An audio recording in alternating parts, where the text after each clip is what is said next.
கடவுளோடு இணைப்பு இல்லாமல் ஆசீர்வாதம் வருமா? நாம் ஜெபிக்கிறோம், நாம் முயற்சிக்கிறோம்.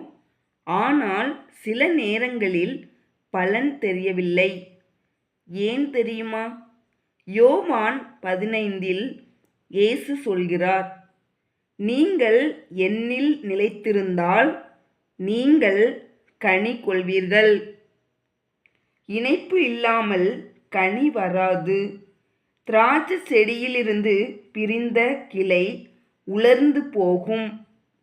இந்த அதிகாரம் வெறும் வாசிப்பு அல்ல, இது ஒரு அழைப்பு.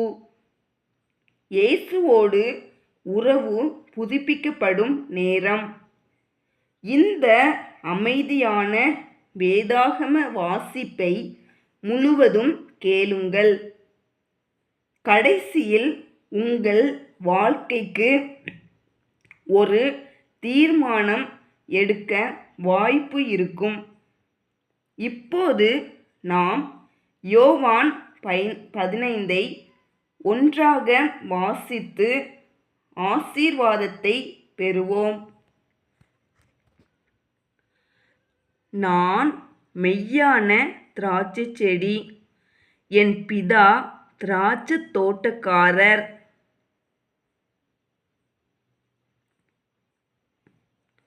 என்னில் கனி கொடாதிருக்கிற கொடி எதுவோ அதை அவர் அறுத்து போடுகிறார்.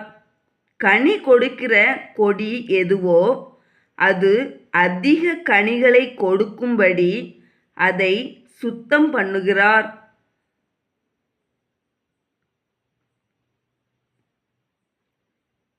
நான் உங்களுக்கு சொன்ன உபதேசத்தினாலே நீங்கள் இப்பொழுதே சுத்தமாயிருக்கிறீர்கள்.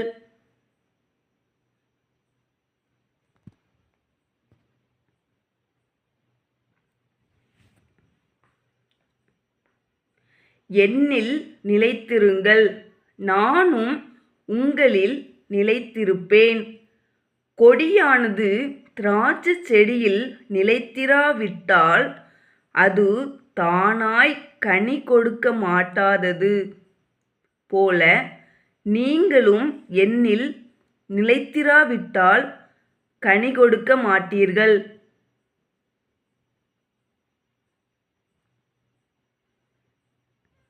நானே திராட்சை செடி, நீங்கள் கொடிகள். ஒருவன் என்னிலும் நான் அவனிலும் நிலைத்திருந்தால் அவன் மிகுந்த கனிகளை கொடுப்பான். என்னை அல்லாமல் உங்களால் ஒன்றும் செய்யக்கூடாது.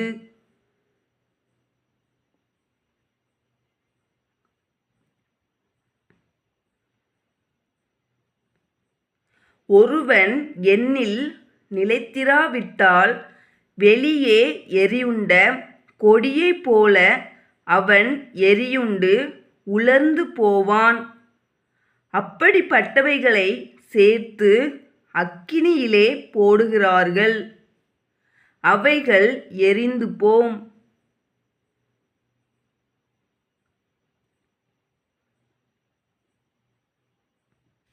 நீங்கள் என்னிலும் என் வார்த்தைகள் உங்களிலும் நிலைத்திருந்தால் நீங்கள் கேட்டுக்கொள்வதெதுவோ அது உங்களுக்கு செய்யப்படும்.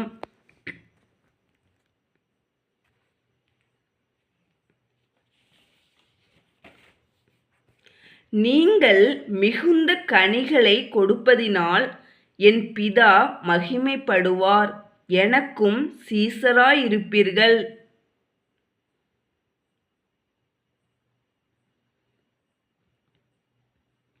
பிதா என்னில் அன்பாயிருக்கிறது போல நானும் உங்களில் அன்பாயிருக்கிறேன்.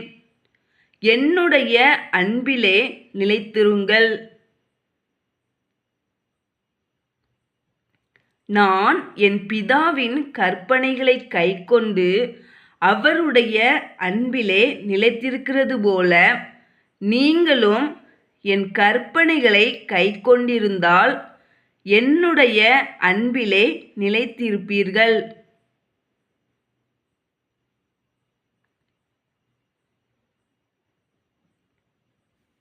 என்னுடைய சந்தோஷம் உங்களில் நிலைத்திருக்கும்படிக்கும் உங்கள் சந்தோஷம் நிறைவாயிருக்கும்படிக்கும் இவைகளை உங்களுக்கு சொன்னேன்.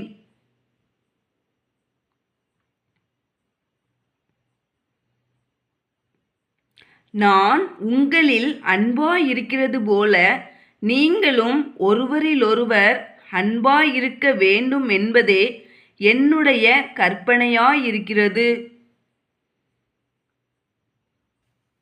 ஒருவன் தன் சிநேகிதருக்காக தன் ஜீவனை கொடுக்கிற அன்பிலும் அதிகமான அன்பு ஒருவரிடத்திலும் இல்லை.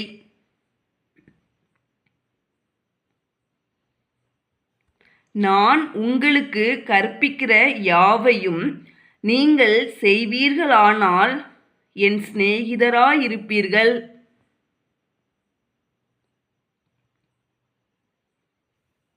இனி நான் உங்களை ஊழியக்காரரென்று சொல்லுகிறதில்லை. ஊழியக்காரன் தன் எஜமான் செய்கிறதை அறிய மாட்டான். நான் உங்களை சிநேகிதர் என்றேன். ஏனெனில் என் பிதாவினிடத்தில் நான் கேள்விப்பட்ட எல்லாவற்றையும் உங்களுக்கு அறிவித்தேன்.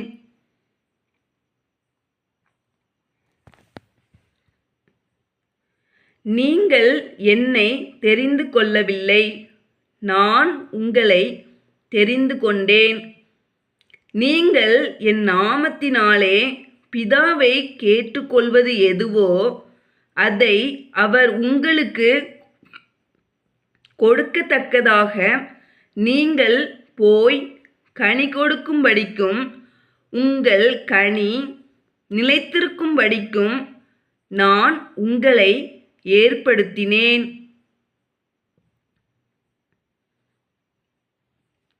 நீங்கள் ஒருவரிலொருவர் அன்பாயிருக்க வேண்டுமென்றே இவைகளை உங்களுக்கு கற்பிக்கிறேன். உலகம் உங்களை பகைத்தால் அது உங்களை பகைக்கிறதற்கு முன்னே என்னை பகைத்ததென்று அறியுங்கள்.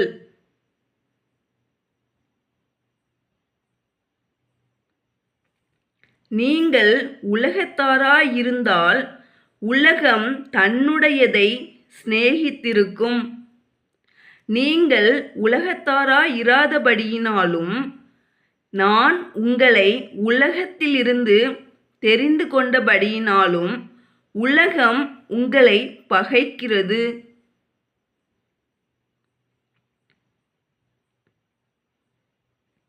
ஊழியக்காரன் தன் எஜமானிலும் பெரியவனல்லவென்று நான் உங்களுக்கு சொன்ன வார்த்தையை நினைத்து கொள்ளுங்கள்.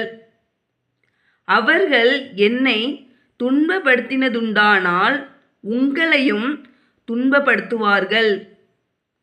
அவர்கள் என் வசனத்தை கைக்கொண்டதுண்டானால் உங்கள் வசனத்தையும் கைக்கொள்ளுவார்கள். அவர்கள் என்னை அனுப்பினவரை அறியாதபடியினால் என் நாமத்தின் நிமித்தமே இவைகளை எல்லாம் உங்களுக்கு செய்வார்கள்.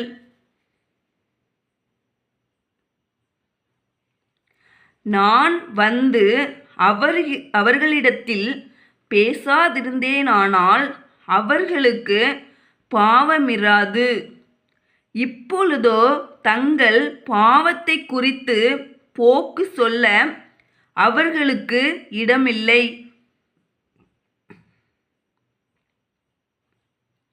என்னை பகைக்கிறவன் என் பிதாவையும் பகைக்கிறான்.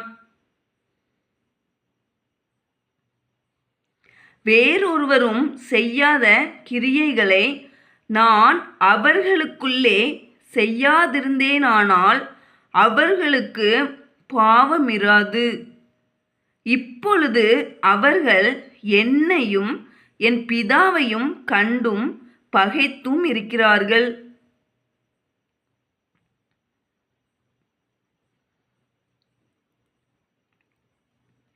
முகாந்தரமில்லாமல் என்னை பகைத்தார்கள்.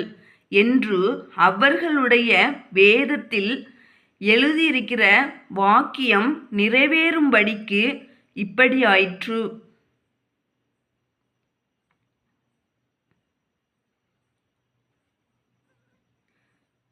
பிதாவினிடத்திலிருந்து நான் உங்களுக்கு அனுப்பப் போகிறவரும் பிதாவினிடத்திலிருந்து புறப்படுகிறவருமாகிய சத்திய ஆவியான தேற்றரவாளன்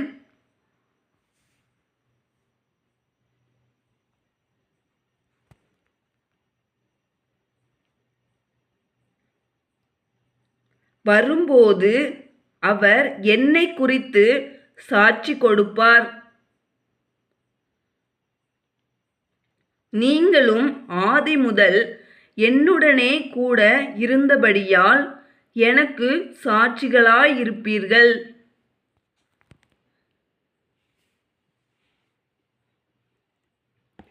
ஆமேன்.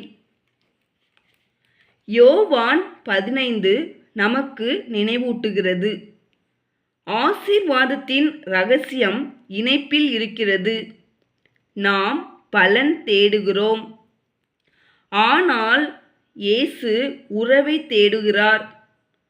இன்று நீங்கள் எந்த நிலையில் இருக்கிறீர்கள்? இணைந்த கிளையா அல்லது பிரிந்த கிளையா? முழு மனதுடன் இயேசுவில் நிலைத்திருங்கள். இந்த வாசிப்பு உங்கள் உள்ளத்தை தொட்டிருந்தால் லைக் செய்யுங்கள், ஷேர் செய்யுங்கள், சப்ஸ்கிரைப் செய்யுங்கள். ஜீவ வார்த்தை, தேவனுடைய வார்த்தை உங்கள் வாழ்க்கைக்காக. மேலும் தேவனுடைய சந்நிதியில் வாழ்வதின் ஆசீர்வாதத்தை டெஸ்கிரிப்ஷன் முதல் வரியில் கொடுக்கப்பட்டுள்ள சங்கீதம் 84 அதிகாரத்தில் வாசித்து தியானியுங்கள். இயேசுவில் நிலைத்திருப்பவர்களை கர்த்தர் ஒருபோதும் விட்டுவிட மாட்டார்.